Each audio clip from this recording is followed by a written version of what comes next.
In order to understand the universe, you must explore the universe. And that's the motivation to accelerate humanity's future in understanding the universe and extending the light of consciousness to the stars.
We have a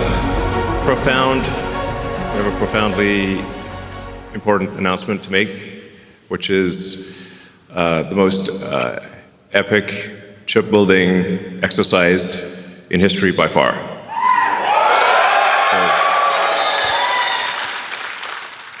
This is really going to take things to the next level.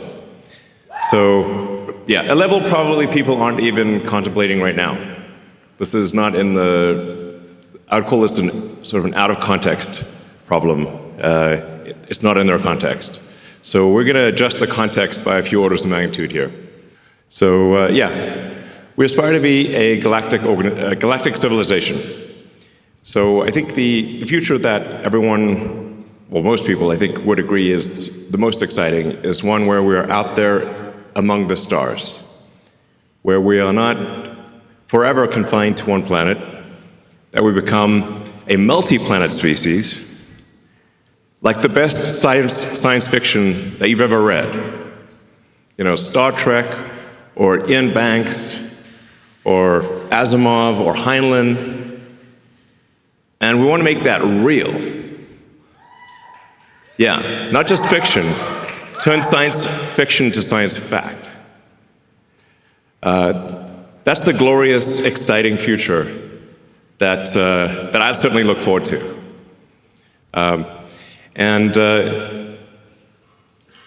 It's worth considering sort of like, how would you rate civilizations? You know, there was a physicist, I think he was Russian, in the 60s, Kardashev. He thought about, at a high level, how would you consider any given civilization? And he said, well, if you're type 1, you're using most of the energy of your planet. And we actually still have quite a ways to go to be properly a type 1. We're still using a tiny fraction of the sun's energy that reaches our planet. Let's see. Yeah, there we go. But the Earth only receives about 0.5 billionth of the sun's energy. So the sun is truly enormous. The sun is 99.8% of all mass in the solar system. So sometimes people will ask me, like, what about, you know, other power sources of power on Earth? Like, what about fusion on Earth? Well, that is unfortunately very small because the sun is 99.8% of mass in the solar system. And Jupiter is about 0.1%, and Earth is in the miscellaneous category. We are, I think it's Carl Sagan, I think might have said, Earth is like a tiny dust mote in a vast darkness. Very, very small. The sun is enormous. So the way to actually scale civilization is to scale power in space. This is necessarily true because we actually capture such a tiny amount of the sun's energy on Earth because we're just this tiny dust mote. Another way to think of it is roughly like electricity production on Earth, of all of civilization, is only about 1/trillionth of the sun's energy. Which means if you increase civilizational power output by 1,000,000, you would still only be 1/1,000,000th of the sun's energy. I mean, it's awe-inspiring to consider that, just how tiny we are in the grand scheme of things.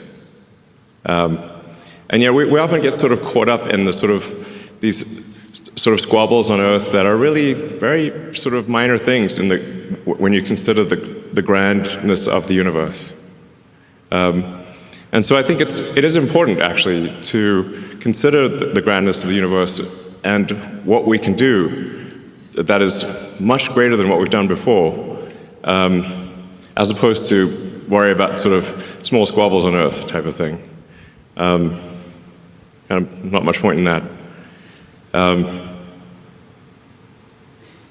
Yeah, we want to be a civilization that expands to the galaxy with spaceships that anyone can go anywhere they want at any time. That would be epic.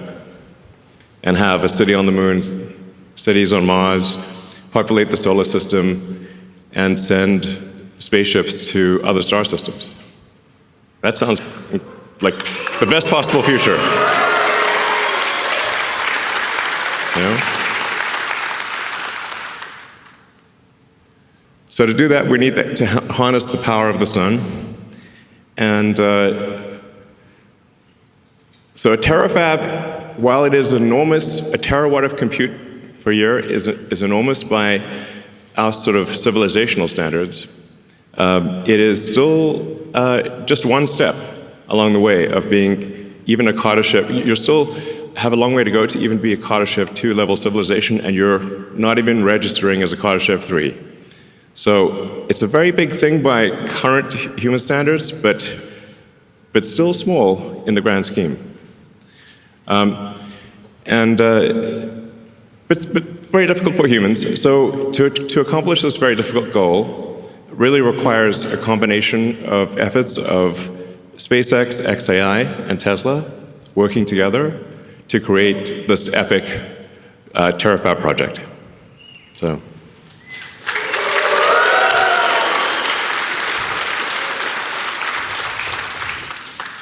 And Tesla and XAI and SpaceX have all done amazing things that people did not think would be done before.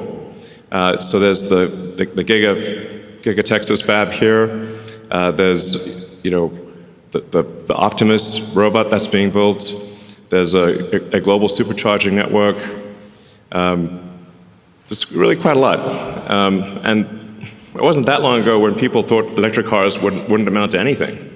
And there were basically no electric cars for sale when Tesla started. And people said it was impossible, and now Tesla's making 2 million electric cars a year. Yeah.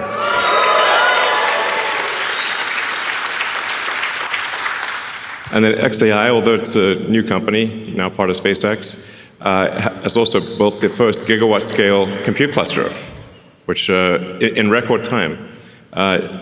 Jensen Huang from NVIDIA said he'd never seen anything built so fast in his life before. So a great compliment from NVIDIA. And then SpaceX, well, I guess you can read it for yourself. Well, you already know. I mean, the reusable rockets, people said that reusable rockets weren't possible, and even if you did do them, they wouldn't be economically feasible. So we did them, and then we made them economically feasible. And now we've landed over 500 times. And then we did the Falcon Heavy, and now we're doing Starship. And Starship is a critical piece of the puzzle because in order to scale compute and scale power, you have to go to space, which means that you need massive payload to space. And Starship will enable that. So this gives you sort of just a sense of scale. We've got Optimus there, Optimus for scale. And Optimus is about 5'11", so it gives you a sense of the size of the Starship V3 rocket. Starship V4 will be much longer, actually. The Starship V4 will make Starship B3 look kind of short. So we'll expand with Starship B3 to 200 tons of payload to orbit from 100 tons with B3. And then you can see that that's just a rough approximation of the mini version of the AI sat. So that's roughly 100 kilowatts. It's showing the solar panels and the radiator to scale. So for some reason, there's been a bizarre debate about radiators in space. It's safe to say SpaceX knows how to do heat rejection in space with 10,000 satellites in orbit. Might know a thing or two. So you can see the radiator is actually quite small relative to the solar panels. And we call that the mini-sat, since that's just 100 kilowatts. We expect future satellites to probably go to the megawatt range. Yeah.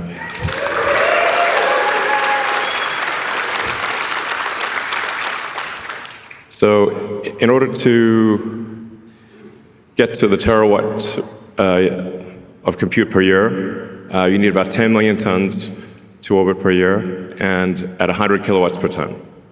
So but we're confident this is feasible. Like no new physics or impossible things are required to get there. So I'm confident actually that SpaceX will get to 10 million tons to orbit per year. And then we're building up to a terawatt of solar. So that will solve the solar problem, the power generation. So then the key missing ingredient is therefore a terawatt of compute. So this announcement is about solving the key missing ingredient. To give you a sense of what we're talking about, the current output of AI compute is roughly 20 gigawatts per year. This chart explains why we need to build the Terafab. Because all of the rest of the output from Earth is about 2% of what we need. So if you add up all the fabs on Earth combined, they're only about 2% of what we need for the terawatt project, or Terafab project. So, we certainly want our existing supply chain to be clear. We're very grateful to our existing supply chain, to Samsung, TSMC, Micron, and others. And we would like them to expand as quickly as they can, and we will buy all of their chips. I have said these exact words to them. But there's a maximum rate at which they're comfortable expanding, but that rate is much less than we would like. And so we either build the Terafab or we don't have the chips. And we need the chips, so we're going to build the Terafab.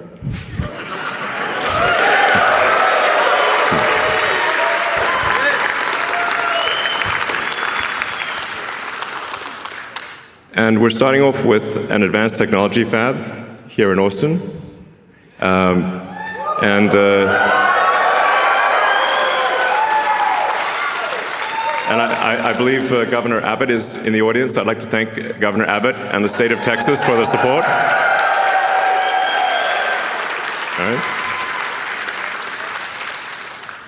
So in the advanced technology fab, we will have all of the equipment necessary to make a chip of any kind, logic or memory, and we will also have all of the equipment necessary to make the lithography masks.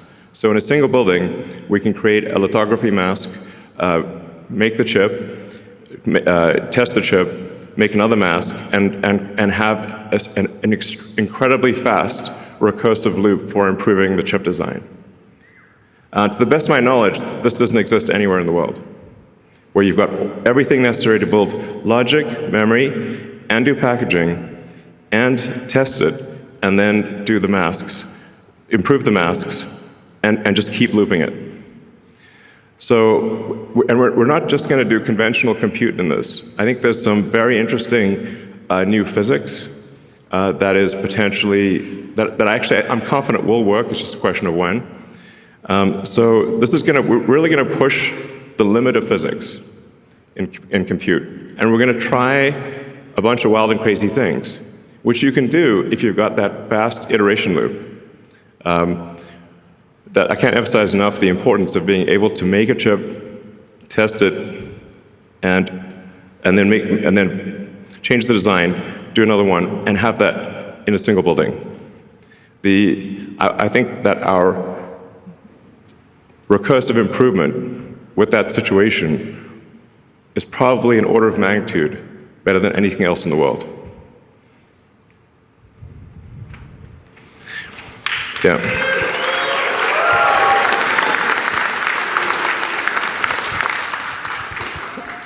So broadly speaking, we expect to make two kinds of chips. One will be optimized for edge and inference.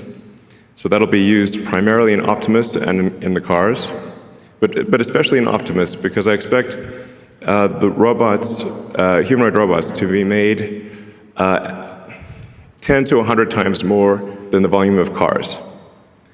So, you know, if vehicle production on Earth is about 100 million vehicles a year, and I expect humanoid robot production to be somewhere between 1 billion and 10 billion units a year. So it's a lot. So, yeah, Tesla's going to make a very significant percentage of those, is our goal. And then we need a high-power chip that is designed for space, that takes into account the more difficult environment in space, where you've got high power, you've got high energy ions, photons, you've got electron buildup. It's a hostile environment in space. So you want to design the chip, you want to optimize it for space. And you also want to generally run it a little hotter than you would normally run a chip on Earth to minimize the radiator mass. So there are just a bunch of constraints that you design something differently in space than you would on the ground. And for the space compute, my guess is that is the vast majority of the compute, because you're power constrained on Earth. That's why I think it's probably 100 to 200 gigawatts a year of terrestrial chips, and probably on the order of a terawatt of chips in space. Just because of power constraints on the ground that's probably how it ends up. Space has this advantage that it's always sunny. It's very nice. I actually think that the cost of AI and deploying AI in space will drop below the cost of terrestrial AI much sooner than most people expect. I think it may be only 2 or 3 years before it is actually lower cost to send AI chips to space than it is on the ground. Because in space, you don't need much in the way of batteries, because of it's always sunny. And the solar power, you're going to get at least 5 or more times the solar power you get in space versus the ground, because you don't have atmospheric attenuation or a day-night cycle or seasonality. And you're always normal to the sun. So you're really maximizing the solar power at that point.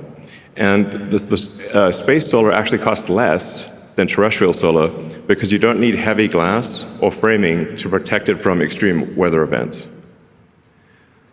So as soon as the cost to orbit drops to a low number, it immediately makes extremely compelling sense to put AI in space. It becomes a no-brainer, basically. Moreover, as you go to space, you get increased economies of scale, and things get easier over time. Whereas as you try to put more and more power on the ground, you run out of space. And you start using up the easy spots, and then you get next level NIMBY. Nobody wants the thing in their backyard. So actually increasing power on Earth becomes harder over time and more expensive over time, but in space it becomes actually cheaper and easier over time.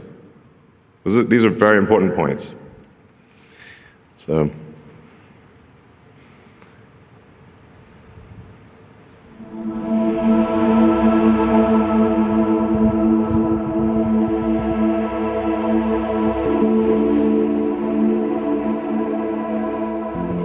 Yeah.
So what you just saw there was, because of course you're asking what's on your mind is, well, what do you do after a terafab?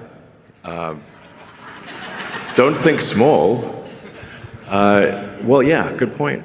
So we, how do you get to a petawatt is the obvious next question. And you get there by having an electromagnetic mass driver on the moon with robots, with Optimi, and obviously lots of humans. And with that, you can send a petawatt. You can create a petawatt of compute and send that to deep space.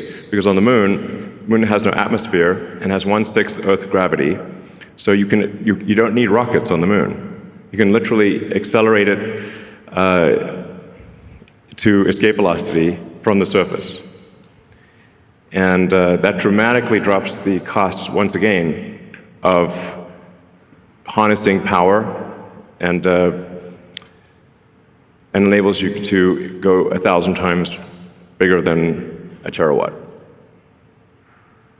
So for sure, the future I want to see, I want us to live long enough to see the mass driver on the moon, because that's going to be incredibly epic. Yeah.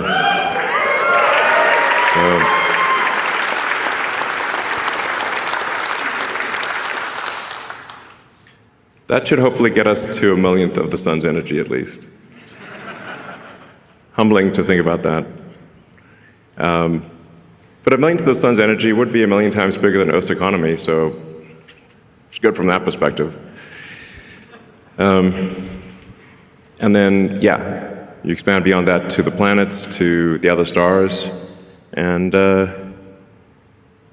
create the most exciting possible future that I can imagine. So.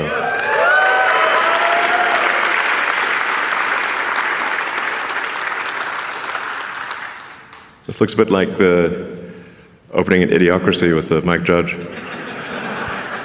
Unlocking an age of amazing abundance. Yeah, obviously the elements of that are sustainable energy, space travel, and AI and robotics that bring amazing abundance to everyone. And it's really the only path to amazing abundance is AI and robotics. Which is not to say it can't go wrong. Hopefully, but I think it'll probably go right, and it'll be a future that you love.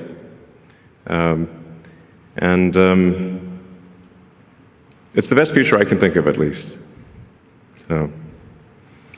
And then we go beyond the moon, beyond Mars, and we sail through the rings of Saturn. Now, wouldn't it be amazing if you could buy a trip to Saturn? Or frankly, if you just have a trip to Saturn, I think things will just be free in the future. It sounds nuts, but if you've got an AI robotics economy that is anywhere close to 1 million times the size of the current Earth economy, literally any need you possibly want can be met. If you can think of it, you can have it. So I think Ian Banks, in his culture books, has it pretty much right, where there actually isn't money in the future, and there's abundance for everyone. If you can think of it, you can have it. That's it. Which means anyone could have a trip to Saturn. It won't be, just a few people. If you want it, you can have it. Yeah. So,